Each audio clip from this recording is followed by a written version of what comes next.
Si Ninong Attorney Michael Powa. Ayan, ang spokesperson ni Vice President Inday Sara Duterte Carpio sa impeachment.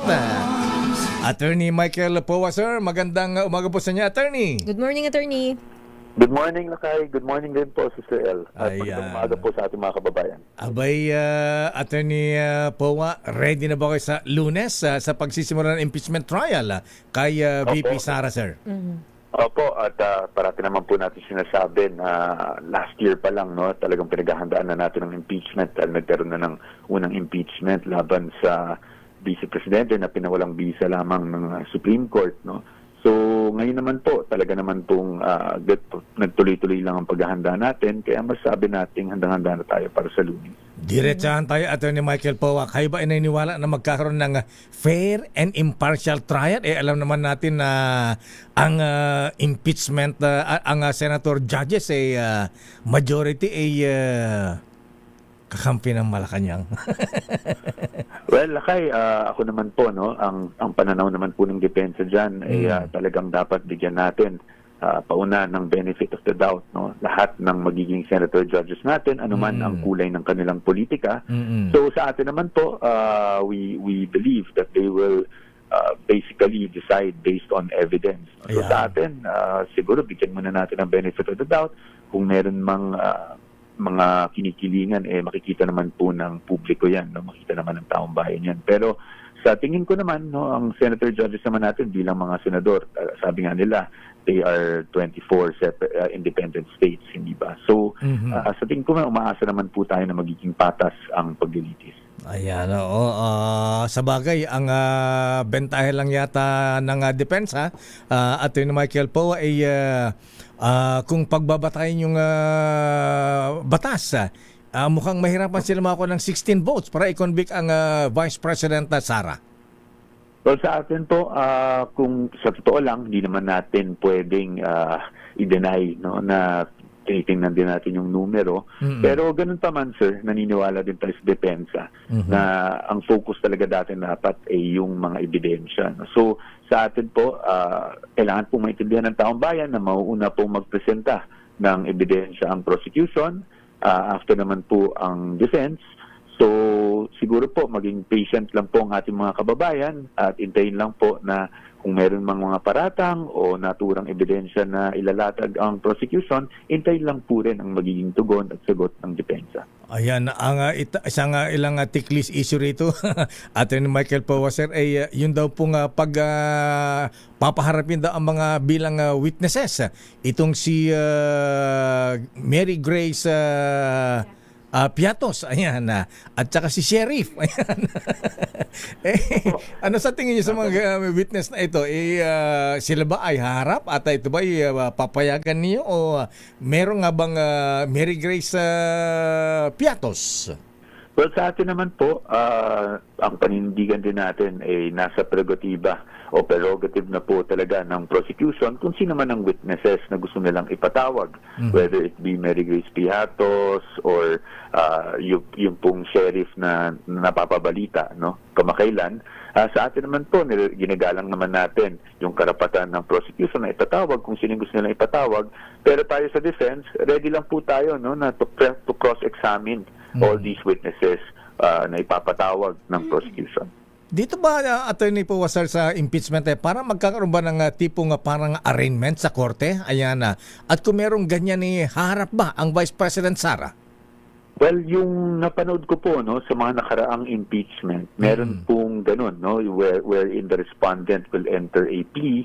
Natatandaan ko po, ginawa po yun noong, hindi ko po maalala yung kay President Estrada, pero natatandang-tanda ko po nung ginawa po yun kay late former Chief Justice Renato Corona.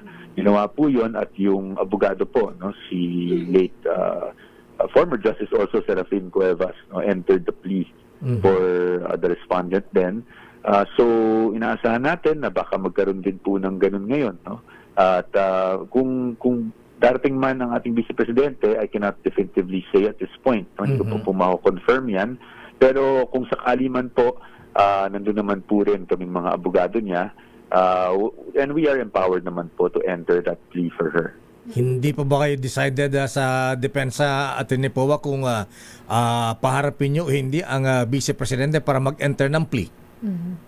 Well, sa ngayon po talaga, hindi ko pa po definitively masasabi, no? But doon naman po sa pagharap niya in person, kasi parati natin nasasabi na hindi hinaharap ni Vice Presidente when in fact, ito pong pag-participate ng kanyang depensa sa impeachment trial is already, no, talagang pagharap sa mga aligasyon na to based on talaga pong hinaharap niya yun. Ngayon, kung dun sa physical presence po niya, i-determine pa po natin, no, depende sa takbo ng trial, us as counsels of the Vice President will of course advise her accordingly kung kailangan niya humarap. Pero itong Monday na po ito mismo, kung yun po yung tanong, hindi ko pa po makakonfirm sa ngayon po. Pasensya na po, Sir Deo.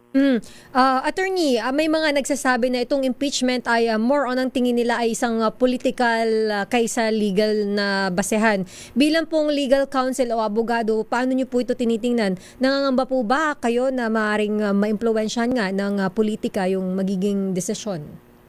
Sa tingin ko po, Sister L, talaga namang hindi natin may iwasan yan. The impeachment has been established to be sui generis, ika nga. Ibig sabihin nun, both legal and political. Pero sa atin naman po, no, yung political is really not our focus at this point. Sa tingin namin, basta naman makapaglatag kami ng magandang depensa, solid na defense para sa ating Vice Presidente, the legal will somehow push the political. Ang importante lang po dito ay mapaliwanag din po talaga natin ng mabuti sa taong bayan, sa ating mga kababayang Pilipino, kung ano yung mga nagaganap sa loob ng impeachment trial. Nang sa ganun, maintindihan nila because we cannot deny the fact that one way or the other, public opinion will also sway the political aspect. Attorney Powa, sir, the other day na-interview namin si Attorney J. Tolosa ng prosecution at napag-usapan namin yung willing ba kayong makipag-areglo o kayo makipagkasundo sa prosecution na iklian naman yung trial kasi ang sinasabi baka daw po abutin ng 7 to 8 months. Pwede bang i-concise ang tawag yan, i-compact yan para maikli yung magiging trial Hindi naman abutin ng 7 to 8 months sa Attorney Powa, sir. Opo, alam niyo po, sir, no, Lakay Deo, kami naman sa defense, very reasonable people kami kahit nung pre-trial, no, and I would like to also thank the prosecution for also being patient with us nung pre-trial. I think both parties were patient with each other. Wala naman po kami nakikitang problema kung paiklian, pero naturally that will depend on the prosecution kasi ang kami naman po sa defense, bago may maglatag ng aming ebidensya, hintayin muna natin na ilatag ng prosecution yung kaso nila. So, nakadepende po yun dun sa presenta nila kung sa tingin namin kailangan pa namin magpresenta o hindi na kailangan ng ilang witnesses.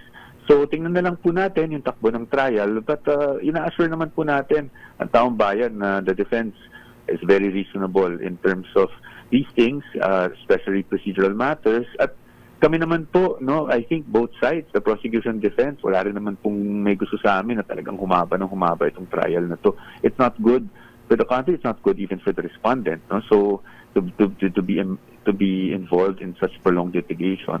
So sa atin naman po, kung ano man po ang pwede natin gawin para mapabilis, we're open to that po, no? Of course, within reason and in accordance with the law and of course in accordance with our duty to protect the rights of our client. Attorney po, sir, bawat article, may kanya-kanyang lawyer po ba ang depensa? Sa amin po, no, sa depensa, we are all ready to take on all articles if possible. So, siyempre po, no, may mga napag-uusapan kami, pero lahat naman po yan, no, ay makikita na lang nila sa trial. But sa defense kasi, as much as possible, hindi natin alam, no, baka may biglang magkasakit or may biglang hindi makapunta sa isang trial date. So, sa team po namin, we made sure that all of us are capable of taking on any article at any day. Si Attorney Sigfrid Fortun ba ang lead counsel ng defense attorney? Sa ngayon po, ang lead counsel po natin ay si Attorney Sheila Sison, who's also from Fortuna, Narvaza and Salazar. As of now ba, Attorney, wala po tayong kino-question or kakulangan sa due process? Wala po bang nakikita kayo? At kumpiyansa naman po ba ang inyong legal na depensa na kumbaga malakas ang laban ni VP Sara dito po sa impeachment trial? Alam niyo, Sister L, kung matatandaan natin, meron na kaming petisyon, no, inihain sa Korte Suprema noong panahon pa lang na itong impeachment laban sa ating Vice Presidente ay dumaraan doon sa Committee on Justice sa House of Representatives. No? So, we have not waived yung aming petition na yon because we believe na kahit na tuloy-tuloy yung trial ngayon, no, ay valid po yung aming mga argumento doon ukol sa due process issues, no, na nakita namin na hindi nasunod at naging lumabag sa mga karapatan ng Vice Presidente at the lower house. So, yun naman po ay nandun pa rin po sa Supreme Court at hinihintay lang po natin kung magkaroon man ng desisyon yun sa lalong madaling panahon. But dahil po wala naman po tayong nakuhang TRO doon sa proceedings, nagtuloy-tuloy po ito sa Senado at we are participating without waiving our objections raised, no, through that petition. Okay, Attorney Powa, sir, maraming salamat and good luck. See you on Monday. Papanoorin po namin Manonood kayo. po kami. Mr. El, maraming salamat po sa inyo. Kita-kita na po tayo sa Lunes at magandang umaga po sa ating mga kababayan. Thank you very much, sir. Attorney Michael Powa, ang spokesperson ni Vice President Inday Sara Duterte.